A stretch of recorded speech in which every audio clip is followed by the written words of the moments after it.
A tutti, benvenuti a questa prima puntata di Gioventù Politica qua dagli studi di TV7 Triveneta. Questa sera daremo voce alla politica più giovane, parleranno i ragazzi, daremo spazio dunque a loro e in seconda fila invece ci saranno quelli che come di solito vengono definiti i big, che questa sera saranno tenuti degli interventi brevi e a non essere troppo prolissi, proprio per lasciar parlare i giovani, i ragazzi di varie estrazioni politiche. C'è chi ha già iniziato una sua carriera, diciamo così, c'è chi invece si sta avvicinando adesso, varie realtà, vari punti di vista ovviamente, per cercare di capire che cosa chiedono i ragazzi oggi alla politica, se ha ancora senso la politica così come oggi, se ha significato questo muro contro muro tra centro-sinistra e centrodestra.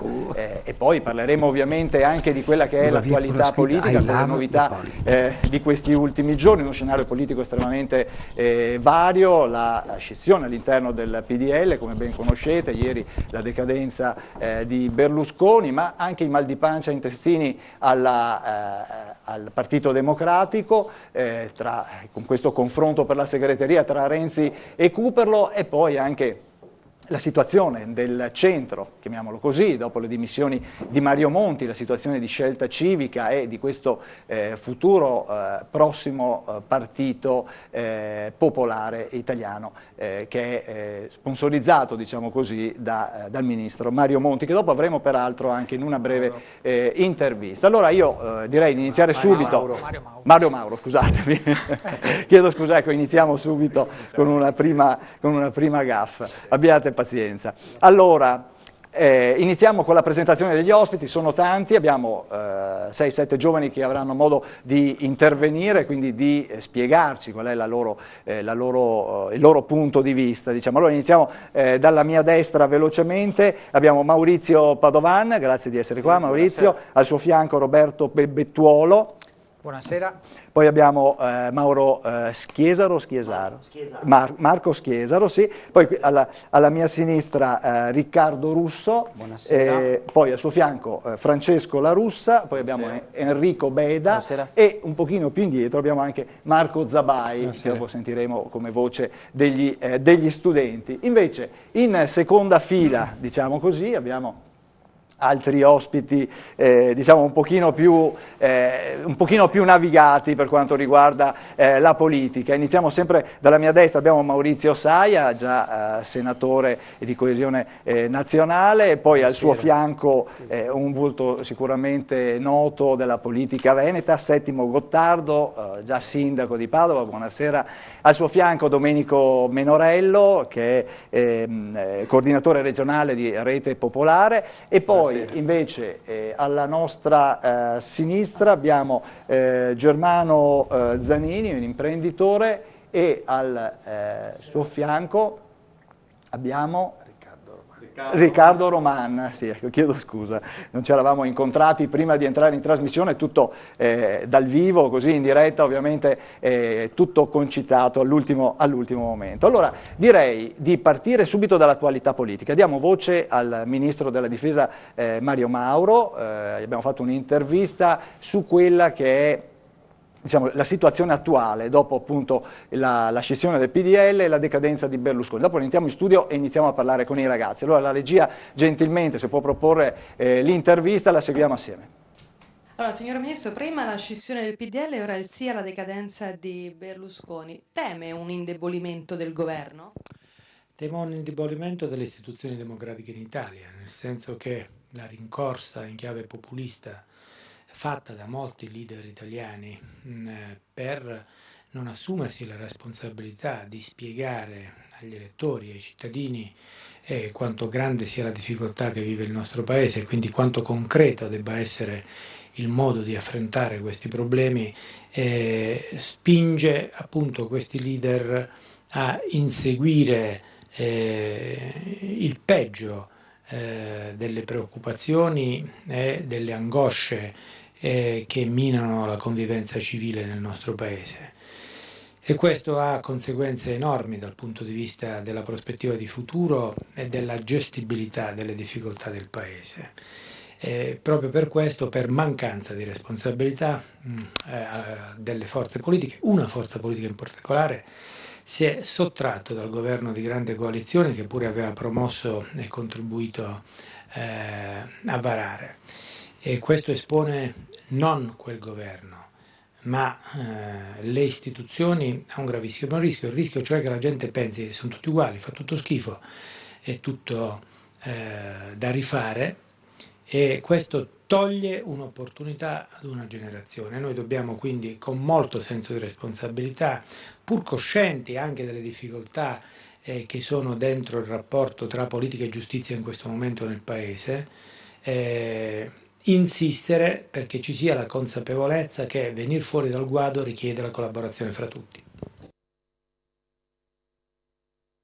Faccia schifo, così questa è l'impressione generale, e lo scollamento tra l'elettorato e appunto la politica ne è una dimostrazione. Nel frattempo ci hanno raggiunto anche altri due ospiti, innanzitutto il padrone di casa, Ermanno Casen, che vediamo lì in alto in platea, sì. E al suo fianco è arrivata anche Maria Grazia Lucchiari dei Radicali. Grazie di essere qua, innanzitutto dopo avrete modo tutti quanti di intervenire. Allora direi che possiamo iniziare invece a dare voce ai ragazzi a questo punto. Abbiamo sentito il ministro Mauro che dice c'è l'impressione che questa politica faccia un po' schifo, cioè questo distacco. I giovani che cosa chiedono alla politica? Io inizierei a dare la parola, andiamo in senso orario, e darei la parola a Maurizio Padovan. Ci racconti anche un pochino come sei arrivato alla politica? Tu non sei proprio di primo pelo, no? Cioè, diciamo, hai già iniziato un po' una tua attività politica.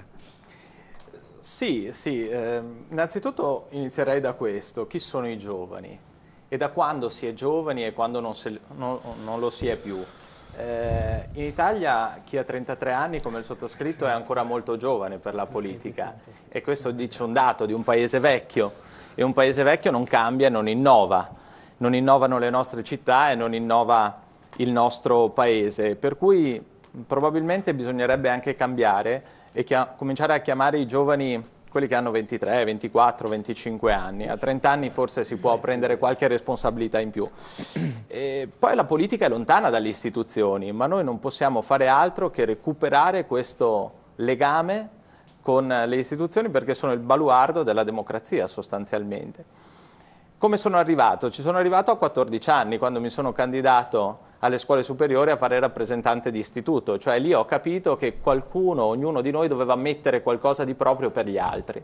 Ed è questa la politica del bene comune sostanzialmente, una politica che si è smarrita perché ha cercato il bene particolare, l'interesse particolare sopra il bene generale, non capendo che il miglior modo per perseguire il bene di se stessi è quello di perseguire il bene comune, cioè il bene di tutti e di ciascuno. Dopodiché ho fatto varie iniziative, dirigo una scuola di formazione sociale e politico, un piccolo centro di ricerca che si occupa proprio di questo, e ho fatto varie esperienze di volontariato in carcere, nell'associazionismo, e sono arrivato a candidarmi con Scelta Civica proprio in Veneto 1 alle ultime elezioni. Ecco, questo è un po' il mio percorso molto in sintesi. Ecco, bene, allora adesso ci puoi anche dire che tipo di impressione ne hai avuto. Allora sei all'interno della politica chiaramente da tempo, però oggi secondo te lo scenario che c'è oggi è ancora uno scenario che regge? Come possiamo uscire da questa situazione? È un sistema che è incrostato, siamo incatramati in questa situazione e non riusciamo a uscire. Se non lo fate voi giovani? Quando ero in Inghilterra, l'Economist fece una copertina e ricordo disse così, il pantano Italia, e dicevo, pantano, è ovvio che è nel pantano l'Italia perché è governato, è l'unico paese governato dai propri nonni. Torno su questo punto non tanto perché sia così simpatizzante della rottamazione, non mi interessa, credo che ci debba essere un'alleanza generazionale, intergenerazionale tra chi è saggio e ha visto e chi ha l'entusiasmo e l'ingenuità. L'ingenuità è quella capacità di pensare che le cose possano cambiare per trainare questo cambiamento, e credo che il cambiamento si possa fare soltanto se sono chiare le aree culturali di riferimento. In Italia noi assistiamo a d'un partito, il più grande partito ben strutturato, che è inutile nasconderlo, è il Partito Democratico, che ha un conflitto di genesi culturale, perché confonde due grandi aree che hanno costruito e reso grande questo paese. Abbiamo un'area, quella di Forza Italia, anarchica nei valori. Abbiamo un centro che non ha il coraggio di prendere alcune decisioni e una Lega che è in cerca di costruirsi dei riferimenti. Pensiamo che fra pochi mesi andremo alle elezioni europee e le due grandi famiglie, che sono quella popolare e quella socialista, dall'Italia non ricevono indicazioni.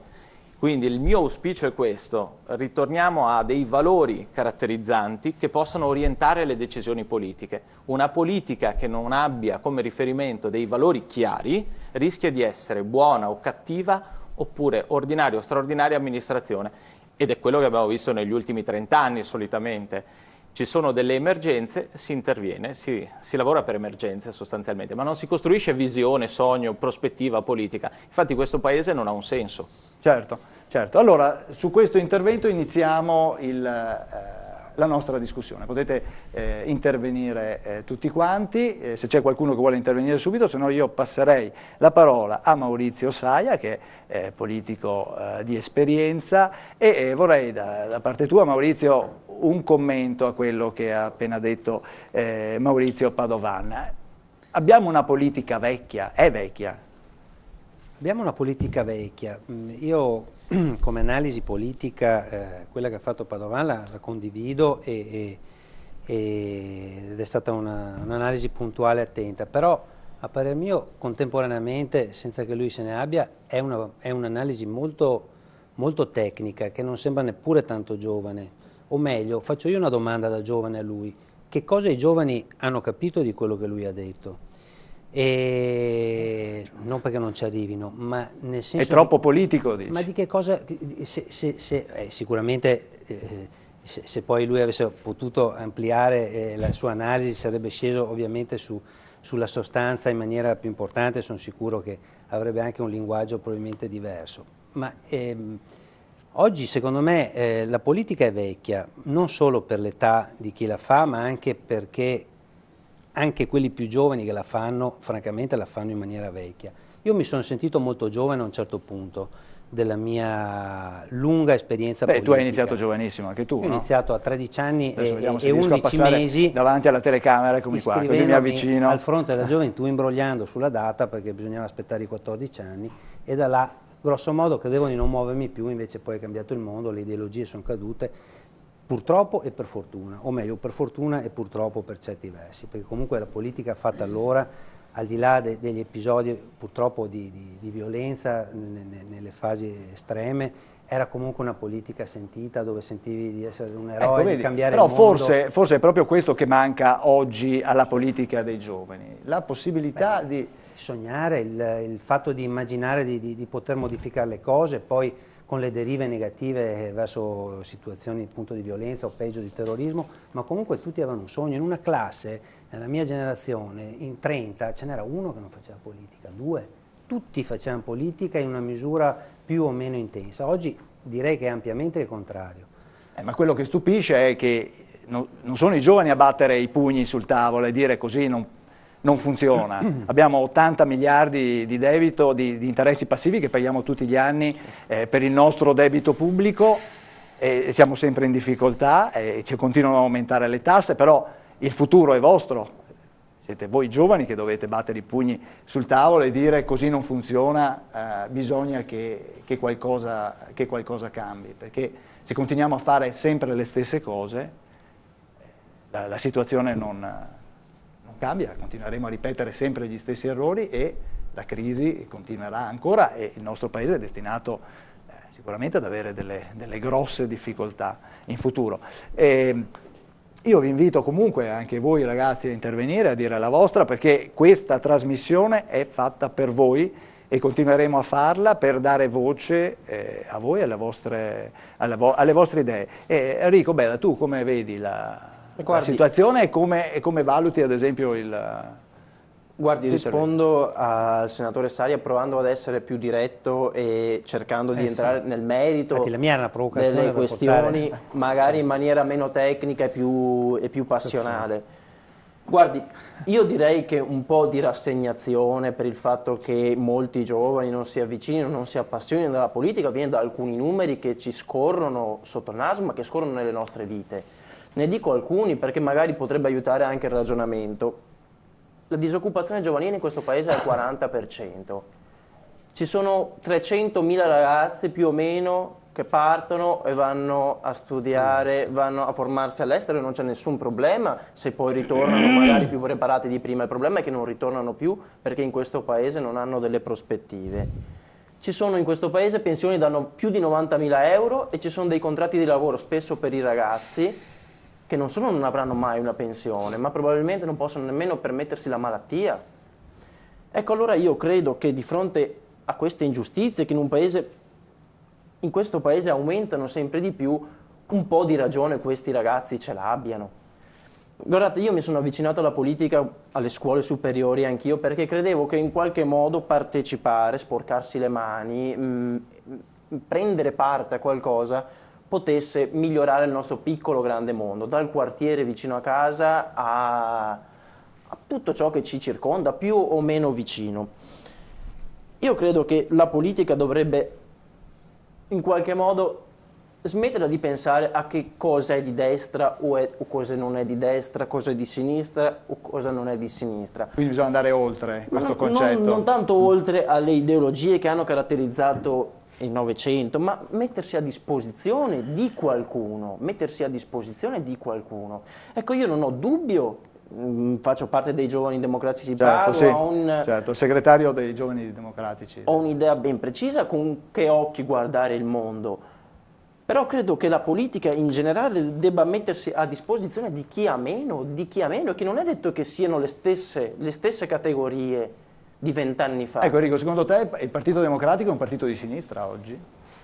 Purtroppo, guardi, lo dico molto serenamente, ci siamo schiacciati sempre dentro dei compromessi che spesso ci hanno distolto la nostra attenzione da quali fossero i nostri ideali, da quali fossero i nostri riferimenti. Non lo dico in modo ideologico, lo voglio dire molto semplicemente. Io credo che noi dovremmo metterci a disposizione di qualcuno e scegliere da che parte stare, molto serenamente. Per quanto mi riguarda, essere di sinistra oggi è stare dalla parte di chi ha meno, dalla parte di chi ha più bisogno, e quindi non parlo solo dei lavoratori precari, ma anche di chi magari prova a inventarselo un lavoro, di chi prova a crearlo un lavoro, dalla parte di chi ha meno. E non è una battaglia, guardate, che riguarda solo ed esclusivamente chi ha una tessera elettorale, chi ha una carta d'identità, scusate, più giovane rispetto a chi magari ha qualche anno in più di noi. È una battaglia che riguarda chi ha più e chi ha meno in questo paese. Dico una cosa molto semplice per orientare i nostri ragionamenti. Siamo in un paese in cui il 10% delle persone detiene il 50% delle ricchezze.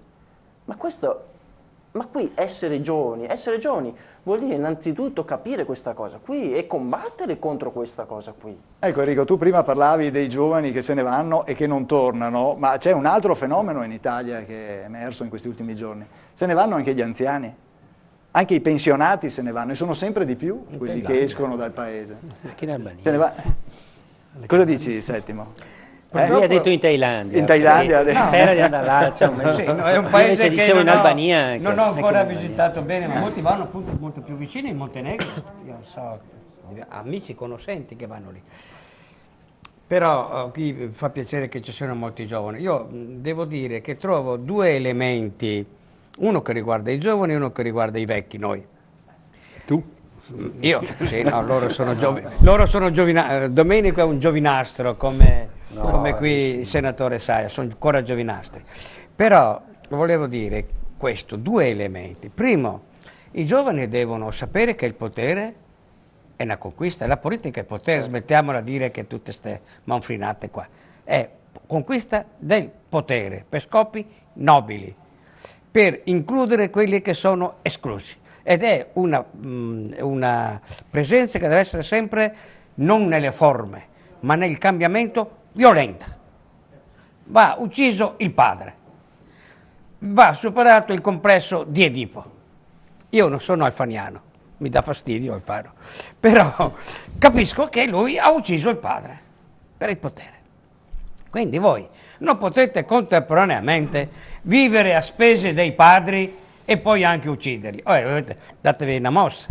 Io ho fatto il sindaco che avevo 36 anni a Padova ed era una minoranza infinitesima del mio partito, che era la Democrazia Cristiana. Non c'erano mica tante sociologie, fai la battaglia, se sei capace. Quindi primo elemento, svegliatevi. Secondo elemento, se no qui trovate le motivazioni giuste, la forza, no? Le aggregazioni giuste, se volete vi do anche una mano, vi spiego. Seconda cosa, i vecchi. Ma qui non c'è niente di peggio di un vecchio che uccide i figli. Se il figlio che uccide il padre per sostituirsi e continuare la vita è una cosa tragica ma vitale, il padre che uccide i figli è inaudito. Non si può. Qui abbiamo una generazione di padri egoisti che uccidono i figli, li uccidono ingrassandoli. Ecco, ma senti, ma ai tuoi tempi i giovani della Democrazia Cristiana? I giovani erano rivoluzionari, hanno preso e hanno fatto la rivoluzione. Io, nel mio partito, che c'era un grande partito, io rappresentavo il 9% del mio partito. Cioè volevo dire che il 91 contro. E siamo riusciti, ma abbiamo rappresentato una rivolta di una intera generazione, non sul piano personale. E appena io sono diventato sindaco, scusate se ognuno parla delle proprie esperienze, anche un po' di narcisismo va sempre bene, ma scusate, il primo problema che mi sono posto, ero 36 anni, a chi mi sostituiva? Subito mi sono posto questo problema qui. E il problema che ho avuto è trovare subito un successore, non per subentro così come fa, casuale come ha fatto il mio amico Ivo Rossi, no, di costruire un successore più giovane di me e che continui questa rivoluzione. Poi è venuto fuori Paolo Giarretto, un ottimo successore, ma l'abbiamo pensato subito, immediatamente quando Giarretto entra in consiglio comunale io dico: tu Paolo non fai l'assessore con me. Come non faccio l'assessore? Dice, devo andare a lavorare alla Camera di Commercio? No. Certo, perché tu devi prepararti a sostituirmi, che se fai l'assessore tu sarai in contrasto con tutti gli altri 10 assessori, tutti si sentiranno a pari tua, tu dici, sai, fai il capogruppo, stai fuori, fai il padre nobile, di servizio, quando è ora che io me ne andrò via, prima che posso me ne vado via, voglio fare un'esperienza politica parlamentare. Subentri, ma prepari la generosità, sta, che i padri adesso invece di fare l'Edipo, che sono i figli che sostituiscono i padri, sono i padri che uccedono i figli. Lasciati interrompere. Senti, ma allora, guarda, ti passo la palla a Maurizio Padovani, cosa ti sembra di questo racconto? No, mi sembra che il punto 2, cioè... Io esagero un po', Il punto 2 sia prevalente sul punto 1, e cioè che la responsabilità maggiore in qualche modo ce l'abbiano i padri. Poi è vero, e lo vediamo tutti i giorni, che i nostri giovani non hanno quella voglia e quella fame che dovrebbero avere. È chiaro, sono stati ingrassati, come abbiamo detto, no?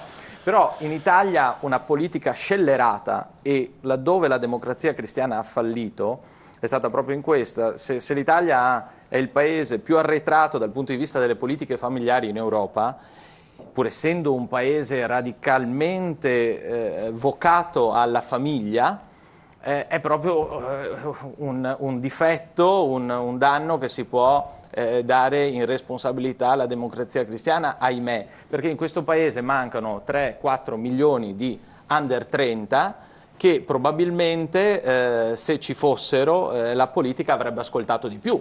Se mancano quegli under 30 vuol dire che ci sono degli over 60 che votano e che sono maggiormente ascoltati, è il consenso elettorale, no? E questo diciamo così, ci diversifica dalla Francia. Non aver fatto figli per 20-30 anni oggi ci porta all'idea del figlio unico che con mamma e papà e zio in qualche modo si sistema, non è in piazza magari a tirare la giacchetta, a capire, a protestare rispetto nei confronti delle istituzioni. Bene, non so se avete il microfono, avete un gelato, lei è microfonato, professor Casen? Sì, funzionerà. Allora abbiamo questa politica, i padri che uccidono i figli. È colpa mia, è tua casa. È tua colpa, non abbiamo fatto fiori. Si è venuto a creare lentamente e soprattutto perché non c'è stata un'alternanza a causa delle ideologie a suo tempo. è stata costretta la Democrazia Cristiana a sostenere per oltre 50 anni un potere, e il potere, nonostante Andreotti non fosse di questo avviso, il potere logora le idee, logora le iniziative, crea una situazione di stallo, e l'Italia oggi è a questo punto. Cosa è successo quando è crollata la Democrazia Cristiana? È arrivato il potere, il partito del padrone, e il partito del padrone è finito ieri. Io spero che i giovani non si illudano di grandi figure. Le grandi figure, se durano troppo, sono dannose. In America i presidenti dello Stato americano durano 8 anni, dopodiché devono andare a casa, ma di corsa. E non possono più nemmeno andare in politica, al massimo possono fare delle conferenze, perché questo è l'alternanza, l'alternativa e la possibilità di evoluzione della politica, se no la politica diventa stagnante. E lo stesso i giovani devono entrare di corsa nella politica, sono già troppo vecchi e devono entrare con prepotenza e darsi da fare. E soprattutto un'altra cosa, bisogna che il potere delle banche diminuisca, perché sta soffocando l'economia e i giovani.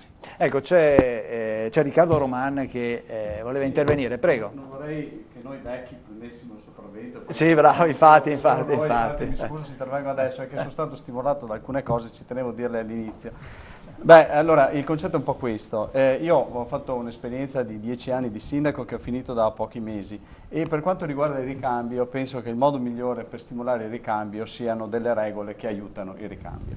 Perché quello che diceva il professore un attimo fa, oppure l'esempio che ha fatto Settimo Gottardo prima, nel suo caso è stato un caso più unico che raro, perché negli anni in cui lui diceva al suo successore vieni avanti che mi sostituirai, c'erano sindaci che andavano avanti per 20, 30, 40 anni a continuare ad amministrare loro, anzi se ne guardavano bene di lasciar libera la sedia.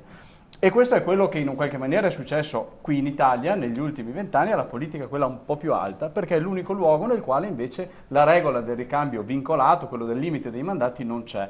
Io invece da sindaco ho sostenuto sempre fortemente la bontà di questa regola, perché ritengo sia uno stimolo, come il Presidente degli Stati Uniti, fai 2 volte, poi vai, come diceva giustamente il professore, è uno stimolo per costruire classi dirigenti nuove. Noi non abbiamo bisogno, poi volevo essere un po' provocatorio in questo, noi non abbiamo bisogno di giovani, noi abbiamo bisogno di ricambio nella politica. Può venire un signore di 60 anni a portare il suo contributo, uno di 40 anni a portare il suo contributo. L'importante è che la politica non sia congelata e ingessata come lo è adesso. Adesso c'è una classe dirigente politica che è congelata, di nominati, quindi anche di gente che non ha neanche i voti, a dire la verità, perché si mettono dietro a qualche leader che di voti ne prende tanti, e questa è la politica che poi vediamo concretizzata nei fatti, un paese totalmente scollegato dai suoi cittadini. Chiudo dicendo che io ho iniziato a fare politica tanti anni fa, sia con Domenico Menorello e tanti altri amici, e anche quando ero tra i più giovani sentivo molta gente dire che la politica faceva schifo, ma in realtà in quegli anni il collegamento tra la politica, io vengo da un piccolo paese, lo vivevi nel paese, la gente era nella politica e la politica non poteva non essere espressione delle istanze che arrivavano dalla gente, perché era fortemente legata alla gente. Adesso la politica la fanno dei personaggi che non sanno neanche quali sono i problemi reali che vengono vissuti giorno per giorno. Prendono i provvedimenti che vengono scritti dai burocrati di Stato che stanno distruggendo questo paese e pensano che siano delle soluzioni che servono a far andare meglio le cose. Vuol dire, è su questo che serve un cambiamento totale. Bisogna che gente vera, viva, che vive i problemi tutti i giorni, possa entrare nella politica. Ben venga che siano i giovani. Fortunatamente io spero che siano i giovani, ma l'assioma non è se ci sono giovani la politica migliora. Beh, c'è da perché dire... se i giovani sono scelti da Berlusconi o da Casini o da qualche altro e messi là, sono più vecchi di me. C'è da dire che proprio i sindaci, che sono quelli, gli amministratori a contatto col territorio, sono poi quelli che riscuotono anche maggior consenso, no? E ne abbiamo la dimostrazione di Tosi e di Renzi, esatto, anche per fare i nomi politica che trova un consenso da parte dei cittadini. Allora facciamo un attimo di pausa, ho visto la regia, mi hanno fatto il segno che c'è la pubblicità, ci fermiamo qualche minuto, poi ritorniamo qua con Gioventù Politica, sentiremo anche la voce di un altro giovane adesso.